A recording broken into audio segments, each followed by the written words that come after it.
चालाक बंदर। किसी नदी के किनारे एक बहुत बड़ा पेड़ था। उस पर एक बंदर रहता था। उस पेड़ पर बड़े मीठे फल लगते थे।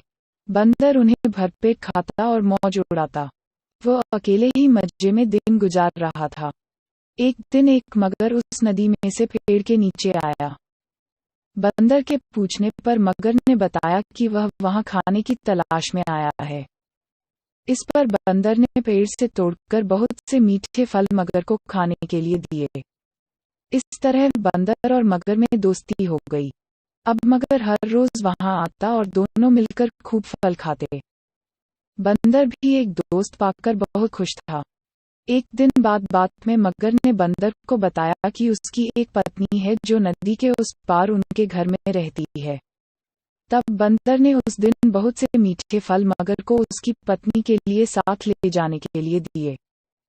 इस तरह मगर रोज जी भरकर फल खाता और अपनी पत्नी के लिए भी लेकर जाता।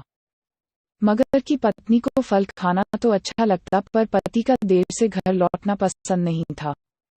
एक दिन मगर की पत्नी ने मगर से कहा कि अगर वह बंदर रोज रोज इतने मीठे फल खाता है तो उसका कलेजा कितना मीठा होगा। मैं उसका कलेजा खाऊंगी। मगर ने उसे बहुत समझाया पर वह नहीं मानी।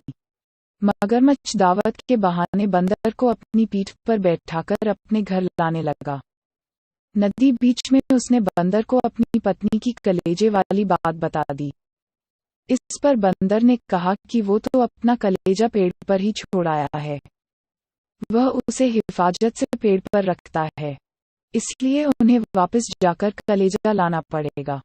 मगर बंदर को वापस पेड़ के पास ले गया। बंदर छलांग मारकर पेड़ पर चढ़ गया। उसने हंसकर कहा कि जाओ मूर्ख राजा, घर जाओ और अपनी पत्नी से कहना कि तुम दुनिया के सबसे बड़े मूर्ख हो। भला कोई भी अपना कलेजा निकालकर अलग रख सकता है। बंदर की इस समझदारी से हमें पता चलता है कि मुसीबत के वक्त हमें कभी धैर्य नहीं खोना चाहिए।